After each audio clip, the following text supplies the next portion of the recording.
School is back in session and we are here. Humboldt All-Axess, exciting show with Jacks showing out at home this week. We've got Michelle Bento-Jackson, Lady Jacks in action Thursday and Saturday. DJ Broome, obviously basketball, hosting Cal Poly Pomona and San Bernardino. Coach Corriea with softball, 25 games to start the season. We better catch up with her now.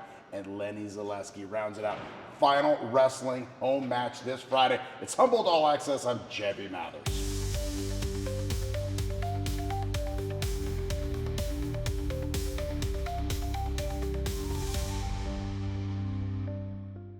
It's an honor to be joined by head basketball coach DJ Broome. Coach, 2 against Chico, clean sweep. So many reasons. I don't have to explain them. Had to feel good.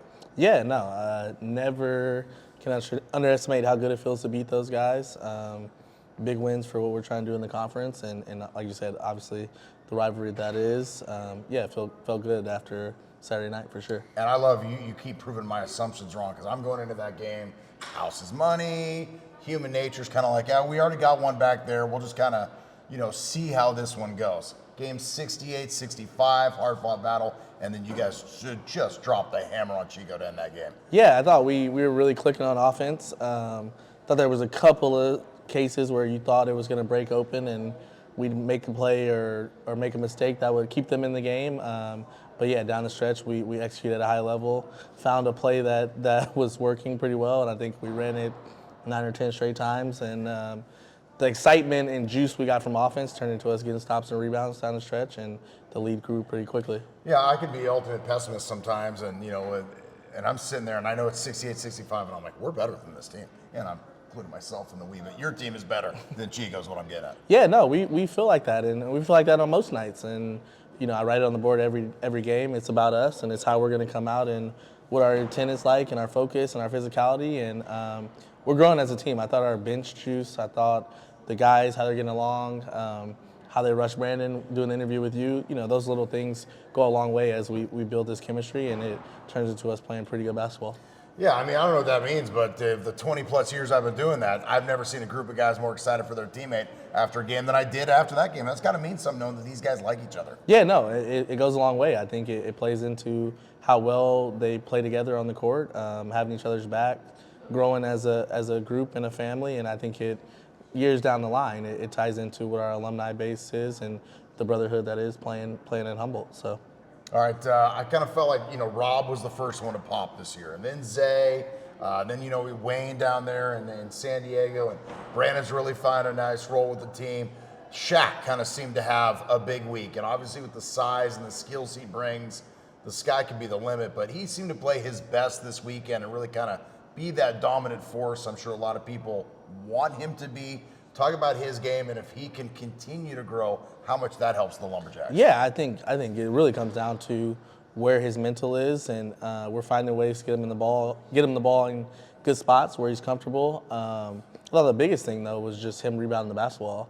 We have a meeting, and I go, Shaq, you're averaging 6 rebounds. You're the biggest, strongest, best mover out of the guys in the conference. You should at least get 10. So it was really comforting, and it was nice to see him do that this weekend, get 10 rebounds both games, and finish around the basket. Didn't miss a shot in the game on Saturday, and he's almost up to 80% from the free throw line. So very skilled, like you said, a big guy, and it's nice to see him playing well. Yeah, definitely a matchup nightmare for dudes. Okay, here's what I'm thinking too as I'm driving away from the Chico game on Saturday. Is this the same team I saw against Dominican? No. It's the same guys, but a way different team. I think, like I said, guys have settled into their roles. Guys have gotten comfortable with the level and what it looks like on a day-to-day. And we're growing and we're getting better. Time together is big for us with a new group. And, every day, every week, we're trying to climb a little bit more and stay where we're at in the standings. And I think it's a huge testament to you, Coach Seavey, Coach Johnson, because clearly these guys are buying what you're selling. Yeah, no, 100%. And I think, success helps that and probably expedites that process.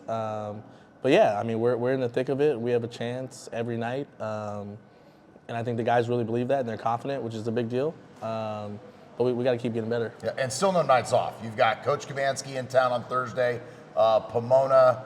I don't even care what their record is because they always seem to get better as the year goes on. And The matchup zone is what it is. Comanche's kind of the godfather of it, and it's easier said than done to break apart. Yeah, and it's funny because Tift and them at Burn are playing some zone as well, so we'll see quite a bit of it this weekend. You just can't let it paralyze you. You got to keep playing, get some stops, get out in transition, beat it down the floor, and then really try to hurt them on the glass. So it'll be a test. Like, there's no way to replicate it or try to duplicate it in practice because we have no idea rhyme or reason and exactly what they're doing. So you just prepare the guys mentally, and you just want them to be aggressive and confident. All right, you brought it up. Coach Tiff comes to town on Saturday afternoon, which I'm going to call it the halfway pole for the season. But, a guy who,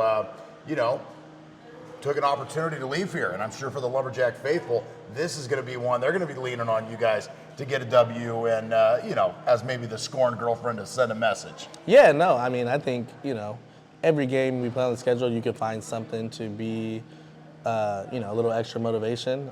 I'm a big Tiff fan. I mean, I wouldn't have the job if he didn't leave, so I'm not upset about it at all. But it'll be the next game on the schedule. Obviously, to get 2 wins and keep separating ourselves from the pack would be huge. I'm sure the community will be excited, and we should have a good crowd on Saturday, and we'll be ready to play.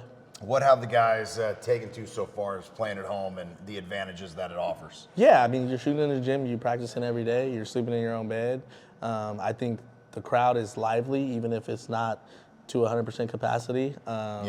They're buying into what it is to be a Jack, and the pictures, the autograph, the kids after the game, the people recognizing you, and that's what this experience really should be about. So they're learning fast how special this community is, and again, to protect home court is important if you want to be a really good team. Yeah, memo to Drew Gorder.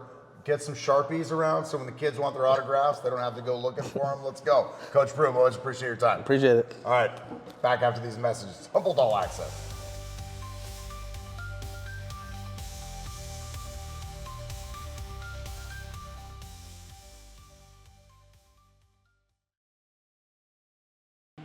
Pleasure to be joined by head coach of the women's basketball team, Michelle Bento-Jackson. All right, Coach, not a question I want to ask, but what's worse, losing at the buzzer or taking one on the chip? Oh, losing at the buzzer. Okay, yeah? Yeah, I mean, in my opinion, that was a heartbreaker. That was a game that we thought, we could have came out with the win, and we didn't. On Saturday, I was pleased with us the first half. The second half, I just didn't think we played real good basketball. But to answer your question, Thursday was definitely a lot tougher to swallow. Okay, so after that, losing to Chico 2 times, you won't see him again unless it's at Pomona in the conference tournament, and 2 ways of losing. So how do you take that, make the most of it, and learn from that?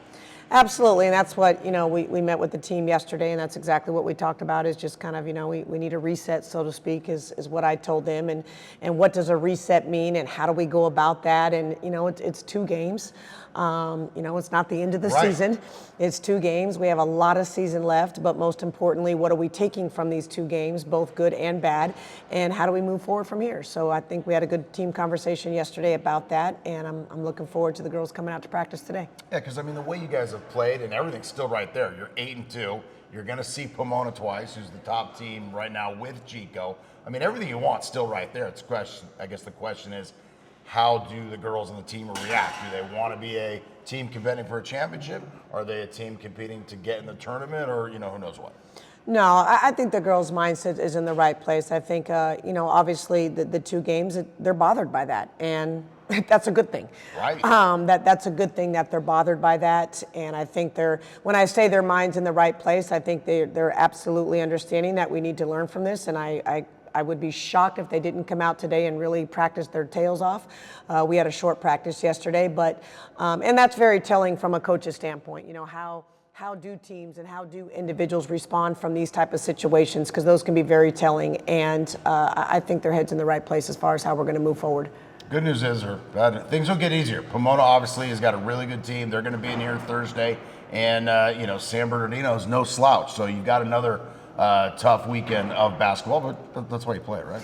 That's why we play. That's the CC2A. We have that at home, and then we have 2 back-to-back weeks on the road, starting with LA. So it's not like things get easier. Every night we got to be ready to to produce and to be ready to go. And I think just that in itself, because we have so many new players and we have some young players, that's a transition that some of them are not used to doing. Like you got to be ready to go every single night. And that's what we're trying to move some along a little bit faster to try to get them to that place. Young players, Jordan, obviously she's a tremendous player and a huge part of this team, and maybe a little adversity for her for the first time, right? She wasn't able to just walk into double doubles, and they made a point to slow her down, and I'd say they did a good job with that. So how is it to maybe get her to, I don't want to say take the next step, but just realize that I've got a target on my back now because I'm good. Right, and that's obviously a compliment, and that's exactly what I'm trying to get across to her, and just in challenging in her different areas. And I remember you asked me the question before Thursday. Here's Aragon and Perry, veterans, fifth year seniors, and then there's Jordan, a freshman. And I think these last two games were a huge learning curve, and a lot of lessons that Jordan will learn from this. And she and I have had conversations about this, and we just got to continue to improve, keep your head in the right place, and continue showing up. And at the end of the day, you just got to leave it all out there from a competitive standpoint. You're home again this weekend, and I thought your crowds this year have been fantastic. How much does the six-man help when they come in to represent? Huge. Not only these last two games because it was Chico, but just in general, as you mentioned, I've been really, really pleased with our crowds, and certainly the sixth man. And we always have a little bit more even in the second half of our game because we're getting the crowd from the men, and it's huge for us. I think it's a great environment. I don't think there's another environment like this in our conference. And even though maybe some others have people, they're not like rowdy like this, and bringing us that energy. So huge, very, very grateful of our community support here in the crowds that we've been getting. Coach, and you've been outdrawing them, man. I've been very impressed. Talk about that community relationship, because I see a lot of young girls and the parents at your games. The community relationships are big. Yesterday, for example, for MLK Day, we're out in the community and just constantly, and that's my job and my responsibility to help our players understand that we have to give back as well. Whether it be summer camps, whether it be MLK Day, or just in general, our little campers that come to the games and signing their autographs. We got to show our appreciation as well, and we're very thankful for the community support. All right, with that said, let's just talk about Thursday. Coach Bishop, she's been in this conference a long time too, and it's her teams like to battle, and things sometimes, at least with the players, you can definitely tell when Pomona and Humboldt get together, that battle, the polys, whatever you want to call it. It's going to be a hard-fought game on Thursday. Yeah. Battle of the polys, battle of the greens, battle of whatever you want to call it. But you're right. I mean, obviously, they're 15-1 right now. They're undefeated in conference, and they've got a good team coming in here on Thursday. And, I really want us to focus just on us per se. Of course, we'll talk about Pomona and we'll prepare, but we took some steps backwards as a team, and we got to get ourselves back playing, our brand of basketball on both ends of the floor. And, I hope our girls are as excited for this challenge for Pomona as any other game, and we got to give them our best punch. We'll see you and the large Lumberjack faithful in Lumberjack Arena on Thursday night. And then, of course, Saturday afternoon, 1 o'clock, as San Bernardino comes to town. Coach, thank you as always, and we'll talk to you Thursday. All right, thanks, JB. Back after these messages.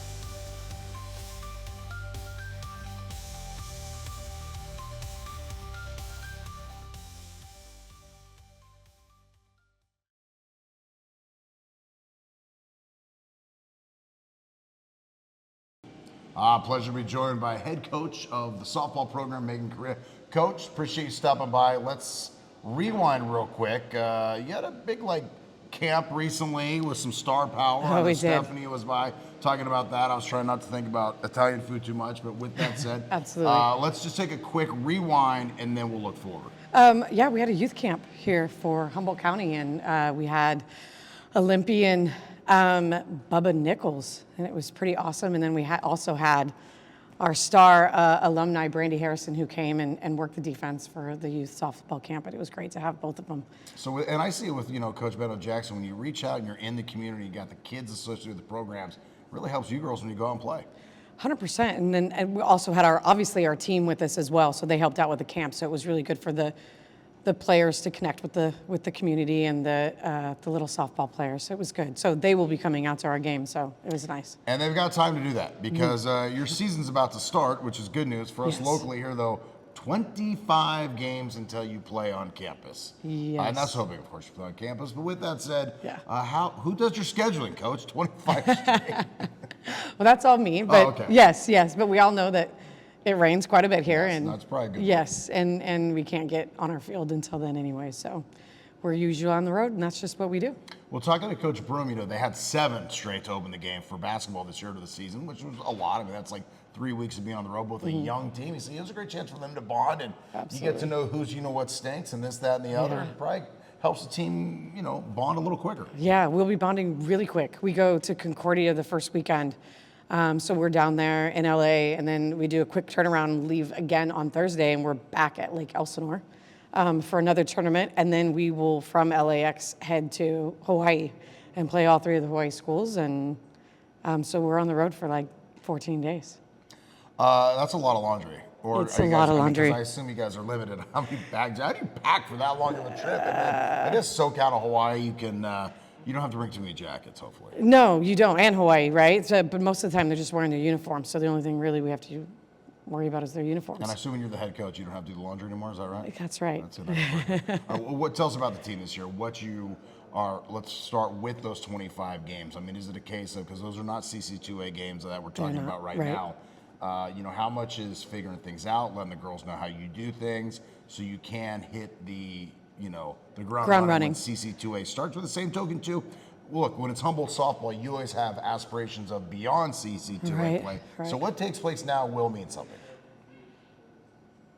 A lot of inter-squatting and a lot of, you know, just trying to get them used to being on their feet for a long period of time, which is great because we had double days last week, and so they have to understand, like, you're going to be playing for 6 hours a day. And we've got 8 freshmen. So, but our upperclassmen just do a really good job of helping them understand, like, the little things and how this is going to work. And again, it's hard, and being on the road for 14 days straight and trying to get their homework done and all the things and still be able to play and compete and do all those things. But that's what the upperclassmen are for. They explain those Yeah, things. because this is year number what? 3rd season, 2.5 years. Yeah, so 2.5. Yeah. But with that said, you've got some players obviously who've been through the Yeah, program now. 100%. So look, they can tell the players, like, all right, this is how we show up to practice. Yeah. This is how we dress to practice. Yes. This, that. So you can focus on the, you know, the meat and potatoes, the X's and The O's. X's and O's, 100%. Yep, yeah. And so that's obviously with the coaching staff. We got Coach Ray back.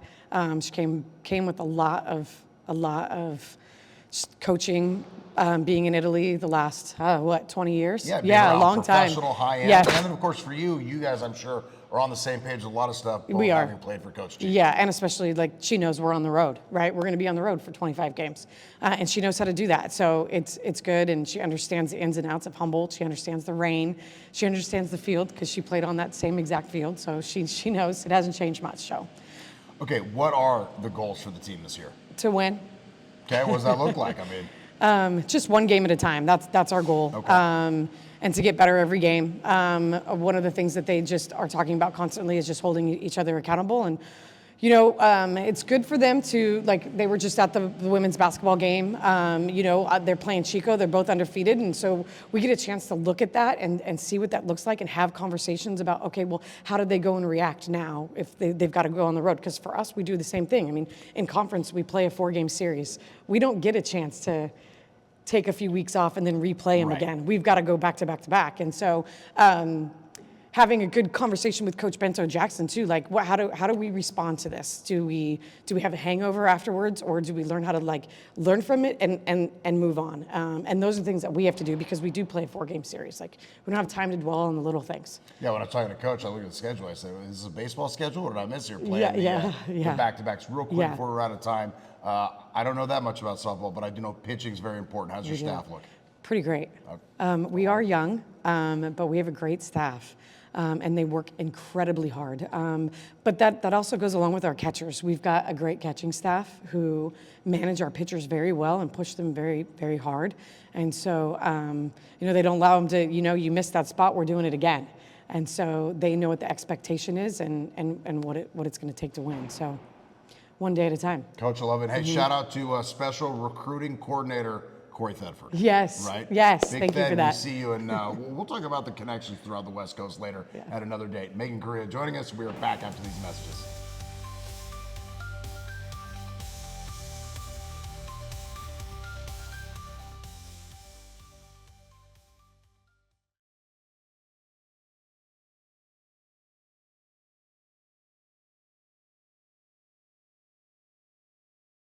Pleasure to be joined by wrestling coach Lennie Zalesky as we are right here in front of beautiful Lumberjack Arena where the Jacks will be back on a Friday night. Coach, let's talk about last Friday where the results not the way I'm sure you wanted when it was all said and done. Well, they're a tough team. We knew it was going to be a tough match. Menlo, correct? Yeah, Menlo, right. But we were missing, I think, roughly 6, maybe 7, maybe 8 guys, actually. So we had 9. We started 8 freshmen and 1 sophomore, and they had quite a few seniors. But they got some tough kids, and so I was ready for not to win. But a couple of our guys, I thought, we had one guy went in and he got headlocked and pinned, and then our 41-pounder actually beat that kid before, but he didn't beat him that night. So those are probably our best 2 chances.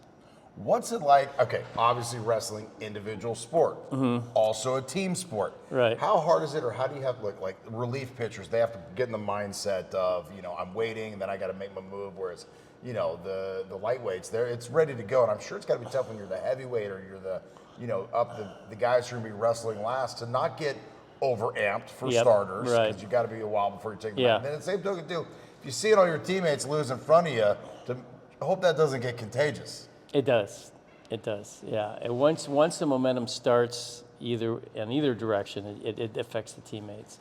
Now you'll see people win, and we could have pulled off a couple wins, I think, but it's difficult. It's difficult to see your teammate get pinned in a situation and then go out there, for whatever reason. It's a whole different match, but you have the tendency to it kind of rubs off on you. Talk about just that managing the adrenaline rush, because there's nothing like it. You're going to be wrestling somebody. It's not like a tennis match. It's not ping pong. It's not, I'm going to miss a free throw, or at least have a bad night I can lean on my teammates. It's mano a mano. It's going to be physical. Just talk about managing that as a wrestler. Okay. Well, I think young wrestlers do not do a good job of managing that. And you, bit by bit, try to coach them into what you should be thinking out there, and how you warm up for this, and how you go about it. But it takes match after match after match to perfect that. And it's, if you get to be a senior and you got about 100 matches in you, it's a lot easier. But it's never that you walk out there and you're not nervous. You're still nervous. No matter you're still what. nervous. I guess managing the nerves is probably a better way to do it. Exactly. Okay. Yeah. Before I shift gears and start asking too many wacky questions, I did want to ask, UFC has become very big in our culture today, and I assume that's been a boon for wrestling. Has that been the case? I think so. I think more kids are getting. There's always been a group of kids. It's hard to say, but a lot of wrestlers watch UFC. So I think a lot of wrestlers play with the idea of maybe going UFC. They say wrestling's the best art to go into. Right. That's kind of the consistency. Yeah. I think guys like.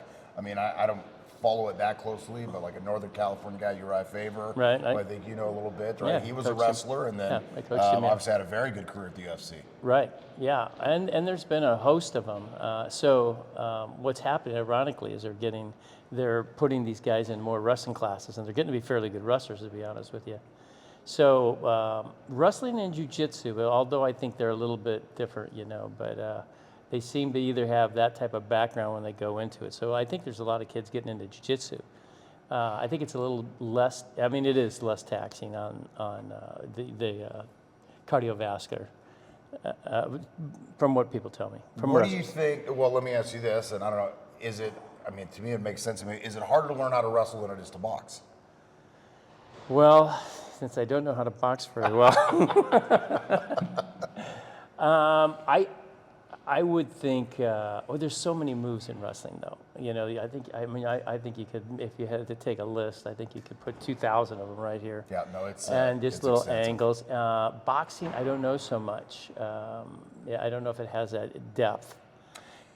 Talk about age difference when it comes. You talked about the younger wrestlers. I saw it this weekend watching the Lumberjacks. Our star freshman, she's 18, went up against like a 23 and 24-year-old. It's a big age difference. How much? Look, you're a freshman, you're 18, 19.